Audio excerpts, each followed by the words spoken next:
بسم اللہ الرحمن الرحیم۔ الصلاۃ والسلام علیک یا رسول اللہ وعلی آلک و اصحابک یا حبیب اللہ۔ لاکھوں کروڑوں درود محمد اور آل محمد پر کہ جن کے صدقے اور وسیلے سے اللہ پاک نے ہم پر اپنی بے پناہ عنایات جاری رکھی ہوئی ہیں۔ معزز سامعین کرام، السلام علیکم۔ آج کی اس ویڈیو کا عنوان آپ کی آنکھوں کے سامنے ہے۔ یہ میرے سینے کا وہ راز ہے جسے ہر مرتبہ دینے سے پہلے، یعنی کسی کو بتانے سے پہلے 1000 مرتبہ سوچتا ہوں کہ آیا جسے بتا رہا ہوں کیا وہ اس کا اہل ہے بھی یا نہیں۔ خاص کر جب یوٹیوب پر اپلوڈ کرنے کا سوچتا تھا تو بس سوچتے ہی رہ جاتا تھا، کیونکہ یہ وہ پلیٹ فارم ہے جہاں قیمتی باتوں، وظیفوں یا نسخوں کو چند سیکنڈز میں سکپ کر دیا جاتا ہے۔ آپ نے کبھی اس بات پہ غور کیا ہے کہ ایک پیر یعنی مرشد کے لاکھوں مرید ہوتے ہیں، لیکن ان لاکھوں مریدوں میں صرف چند سو مرید سلوک کے رستے پر مستقل مزاجی اور استقامت سے چلتے ہیں، اور پھر ان چند سو میں سے بھی چند ایک ایسے ہوتے ہیں جن کو خلافت ملتی ہے۔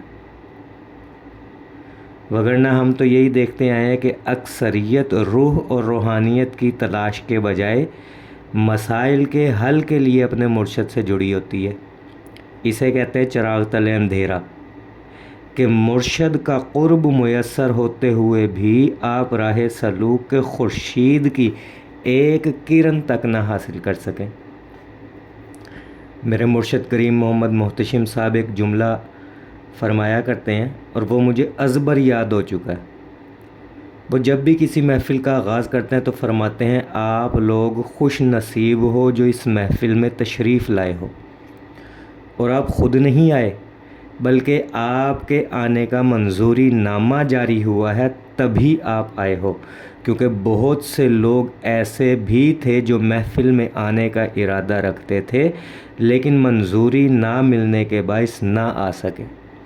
کسی کو کسی بہانے نے روک لیا اور کسی کو کسی مجبوری نے نہ آنے دیا۔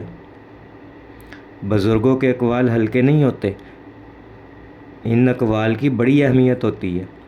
سو میں اپنے مشائخ کے نقش قدم پر چلتے ہوئے اکثر یہ بات کہا کرتا ہوں کہ جس کے نصیب میں درود شریف سے نفع لکھ دیا جاتا ہے وہی پوری ویڈیو سنتا ہے، اور جس کے نصیب میں ابھی محرومیت لکھی وہ کسی نہ کسی بہانے سے ویڈیو سکپ کر جاتا ہے، اور جن کے نصیب میں بدبختی کا لکھا جانا قائم رہتا ہے وہ کمنٹس میں اناب شناب بھی بکتے رہتے ہیں۔ چنانچہ آج کی ویڈیو میں جو سینے کا راز آپ احباب کی نظر کر رہا ہوں، قسمت والے ہی اس کو سنیں گے اور اس پر عمل کریں گے۔ باقی کے افراد شاید اس کی اہمیت اور قدر و منزلت کو نہ سمجھ سکیں۔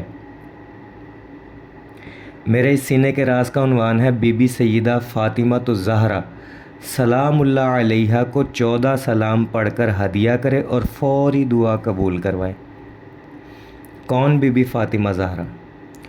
حضور نبی کریم صلی اللہ علیہ وآلہ وسلم کی لخت جگر، جی ہاں، خاتون جنت سلام اللہ ہی علیہا کو ہدیہ کرنے کا وظیفہ آپ احباب کی نظر کر رہا ہوں، جو کہ چند سو نہیں، ہزاروں نہیں، لاکھوں لوگوں کا آزمودہ ہے، اور جس نے بھی یہ سلام پڑھا باخدا وہ من کی مرادیں لے کر ہی اٹھا، خالی ہاتھ اٹھنے کا سوال ہی نہیں پیدا ہوتا۔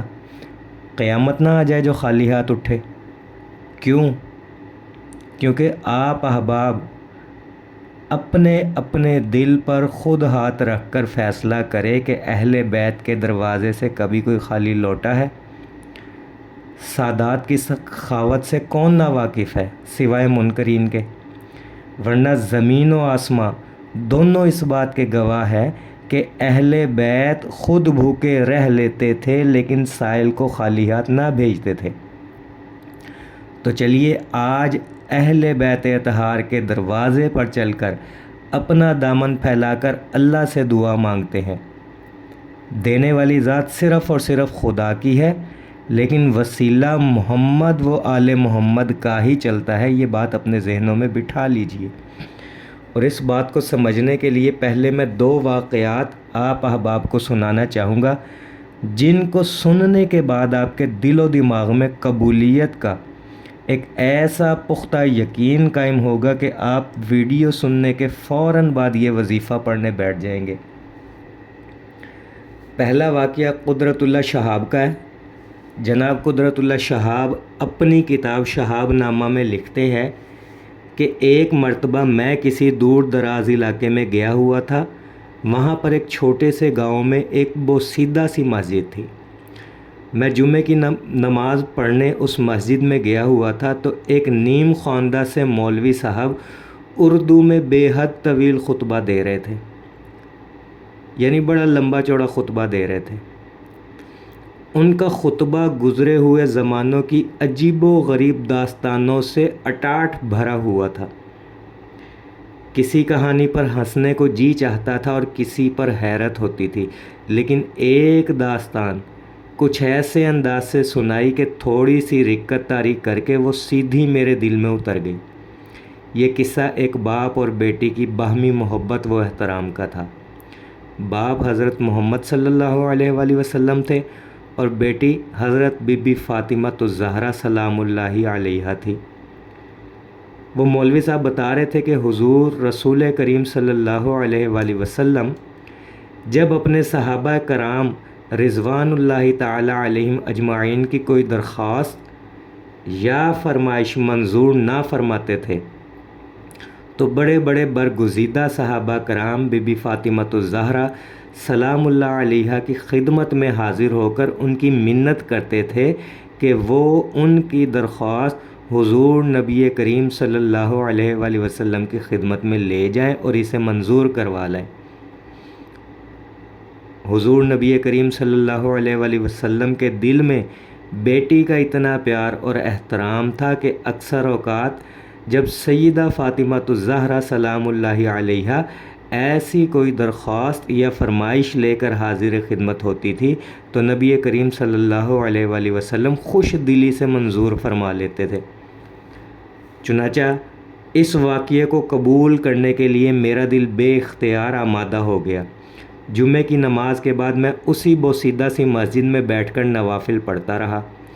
کچھ نفل میں نے حضرت سیدہ فاطمہ الزہرا سلام اللہ علیہا کی روح مبارکہ کو ایصال و ثواب کی نیت سے پڑھے۔ پھر میں نے یکسوئی سے گڑ گڑا کر یہ دعا مانگی کہ یا اللہ میں نہیں جانتا یہ داستان صحیح ہے یا غلط، لیکن میرا دل گواہی دیتا ہے کہ تیرے آخری رسول کے دل میں اپنی بیٹی خاتون جنت کے لیے اس سے بھی زیادہ محبت اور عزت کا جذبہ موجزن ہوگا۔ اس لیے میں آپ سے درخواست کرتا ہوں کہ وہ حضرت سیدہ فاطمہ الزہرا سلام اللہ علیہا کی روح مبارکہ کو اجازت عطا فرمائیں کہ وہ میری ایک درخواست اپنے والد گرامی صلی اللہ علیہ وآلہ وسلم کے حضور میں پیش کر کے منظور کروا لے۔ درخواست یہ ہے کہ میں اللہ کی راہ کا متلاشی ہوں، سیدھے سادے مروجہ راستوں پر چلنے کی سکت نہیں رکھتا۔ اگر سلسلہ اویسیہ واقعی افسانہ نہیں بلکہ حقیقت ہے تو اللہ کی اجازت سے مجھے اس سلسلے سے استفادہ کرنے کی ترکیب اور توفیق عطا فرمائی جائے۔ اویسی سلسلہ اس کو کہتے ہیں کہ اگر آپ کسی ایسی ہستی سے براہ راست فیض ملے، آپ کو کسی ایسی ہستی سے براہ راست فیض ملے جو اس زمانے کی نہ ہو، یعنی فوت ہو چکی ہو، کسی پہلے زمانے کی ہو، تو میں چاہتا ہوں کہ مجھے ایسے اویسی سلسلے سے نسبت ملے۔ چنانچہ دعا مانگ کر میں گھر آ گیا۔ اس بات کا میں نے اپنے گھر میں یا باہر کسی سے ذکر تک نہ کیا۔ 6-7 ہفتے گزر گئے اور میں اس واقعے کو بھول بھال گیا۔ پھر ایک دن اچانک 7 سمندر پار کی میری ایک جرمن بھابھی کا ایک عجیب خط موصول ہوا جو مشرف با اسلام ہو چکی تھی اور نہایت اعلیٰ درجے کی پابند صوم و صلات خاتون تھی۔ انہوں نے خط میں لکھا تھا، رات میں نے خوش قسمتی سے سیدہ فاطمہ بنت رسول اللہ صلی اللہ علیہ وآلہ وسلم کو خواب میں دیکھا۔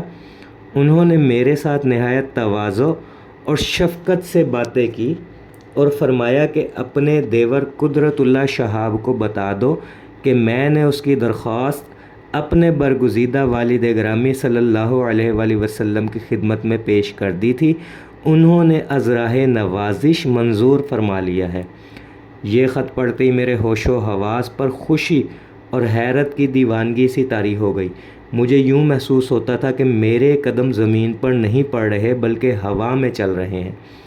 یہ تصور کہ اس برگزیدہ محفل میں ان باپ بیٹی کے درمیان میرا ذکر ہوا، میرے روئیں روئیں پر ایک تیز و تند نشے کی طرح چھا جاتا تھا۔ کیسا عظیم باپ اور کیسی عظیم بیٹی! 2-3 دن میں اپنے کمرے میں بند ہو کر دیوانوں کی طرح اس شعر کے مصرعے کی مجسم صورت بنا بیٹھا تھا کہ مجھ سے بہتر ذکر میرا ہے کہ اس محفل میں ہے۔ اس کے بعد کچھ عرصے تک مجھے خواب میں طرح طرح کے بزرگ صورت ہستیاں نظر آتی رہیں، جن کو نہ تو میں جانتا تھا، نہ ان کی باتیں سمجھ میں آتی تھی، اور نہ ہی ان کے ساتھ میرا دل بھیگتا تھا۔ پھر ایک خواب میں مجھے ایک نہایت دل نواز اور صاحب جمال بزرگ نظر آئے، جو احرام پہنے ایک عجیب سرور اور مستی کے عالم میں خانہ کعبہ کا طواف کر رہے تھے۔ میرا دل بے اختیار ان کے قدموں میں بچھ گیا۔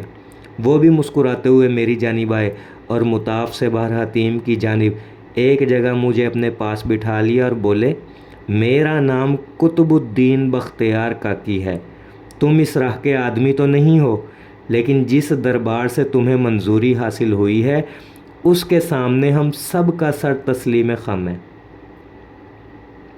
پھر بزرگ نے کچھ امتحان اور آزمائش دی، اور کچھ عرصے بعد قدرت اللہ شہاب کو روحانی تربیت پر مبنی خطوط ملنا شروع ہو گئے 90 کے نام سے، اور یوں شہاب رحمۃ اللہ علیہ کی اویسی سلسلہ میں شمولیت ہو گئی۔ میرے عزیزو، یہ وہ واقعہ ہے کہ قدرت اللہ شہاب اپنی کتاب شہاب نامہ میں اس کی تصدیق کرتے ہوئے لکھتے ہیں کہ سیدہ فاطمہ الزہرا سلام اللہ علیہا کو 2 نفل پڑھ کر ہدیہ کیا تو اویسی سلسلے میں شمولیت کی اختیاری ہو گئی، یعنی منظوری دے دی گئی۔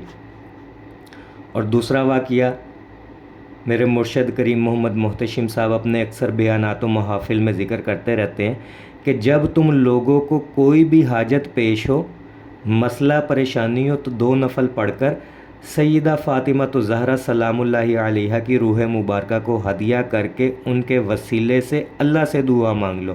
رب کعبہ کی قسم، دعا ضرور ضرور ضرور قبول ہوگی۔ اور اس کے علاوہ متعدد کتب صحیحہ میں بھی یہ واقعہ درج ہے، لہٰذا آپ لوگ اس قیمتی نسخے کو ضائع مت کیجیے گا۔ اور وظیفہ یہ ہے کہ دن رات میں مکروہ اوقات کے علاوہ، یعنی جس میں نماز نہیں پڑھنی ہوتی، ان اوقات کے علاوہ 2 رکعت نفل پڑھیں، اور نفل پڑھنے کے بعد یہ 14 سلام جو آگے میں ویڈیو میں سناؤں گا، یہ 14 سلام 3 مرتبہ پڑھیں، اور پھر اس کا ثواب سیدہ سلام اللہ علیہا کی روح مبارکہ کو ہدیہ کر کے سیدہ کے وسیلے سے اللہ سے دعا مانگ لیں۔ اب دعا کس طرح مانگنی ہے؟ قدرت اللہ شہاب کے واقعے میں آپ نے سن ہی لیا کہ انہوں نے دعا کس طرح مانگی تھی۔ ہو سکے تو روزانہ یہ عمل کر لے، اور اگر نہیں تو صرف زندگی میں 1 مرتبہ کر لے کسی بھی حاجت کے لیے۔ 14 سلام میں ویڈیو میں بھی پڑھ کر سنا رہا ہوں، سکرین پر میرا نمبر شو ہو رہا ہوگا آپ کو۔ واٹس ایپ میسیج کرے صبح 11 بجے سے شام 6 بجے کے درمیان میں پاکستانی وقت کے مطابق، میرے سے ان 14 سلام کی تصویر لے لیں۔ تصویر سے دیکھ کر، ویڈیو میں تلفظ سن کر آپ انہیں زبانی یاد کریں۔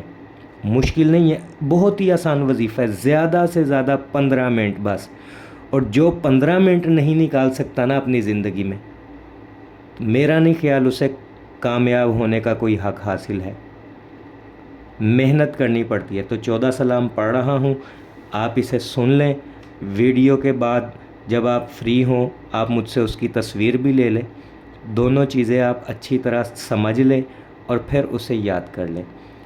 السلام علیکہ یا ابا عبداللہ، السلام علیکہ یا ابن مکہ ومینا، السلام علیکہ یا ابن زمزمۃ وسقفہ، السلام علیکہ وعلی زینب التقیتی و کلثوم الرضیتی وعلی سکینۃ المبنیتی السلام علیک و فاطمتی و رقیۃ السلام علیک و عاتقۃ و صفیۃ السلام علی نساء المخفیۃ السلام علی بنات الہاشمیۃ السلام علی سادات العلویۃ السلام علیکم جمیعا ورحمۃ اللہ وبرکاتہ۔ یہ 14 سلام ہیں، انہیں زبانی یاد کر لیں۔ میری دلی دعائیں آپ کے ساتھ ہے، اللہ پاک آپ کے علم و عمل میں برکت عطا فرمائے اور آپ کی تمام تر دلی حاجات کو قبول فرمائے۔ آخر میں بس یہ گزارش کروں گا کہ اسکرین پر میرا نمبر لکھا ہے، ٹائم میں نے آپ کو بتا دیا ہے، کوشش کرے کہ اسی ٹائم میں رابطہ کرے واٹس ایپ پر۔ بعض لوگ رات کے 3 بجے بھی کال کر رہے ہوتے ہیں، خاص کر بیرون ممالک والے جو ہے وہ رات کو 3 بجے کال کرتے ہیں۔ سم نمبر پر کال ہرگز نہ کریں، بلکہ واٹس ایپ رابطہ کریں۔ واٹس ایپ پر ٹیکسٹ میسیج یا وائس نوٹ سینڈ کریں، فرصت کے لمحات میں آپ کو رپلائی لازمی ملے گا، کیونکہ میں کبھی کسی کو اگنور نہیں کرتا، سب کو رپلائی کرتا ہوں۔ میسیج کرنے کے بعد انتظار کر لیں، رپلائی لازمی ملے گا۔ اپنے اور میرے آرام کے اوقات کا خاص خیال رکھیں۔ دعا گو ہوں کہ اللہ پاک ہم سب کو کثرت سے درود شریف پڑھنے، پڑھوانے، لکھنے، لکھوانے اور اس کی اشاعت و تبلیغ کرنے والا بنائے۔ صلی اللہ علی محمد، صلی اللہ علی محمد، صلی اللہ علی محمد۔ السلام علیکم۔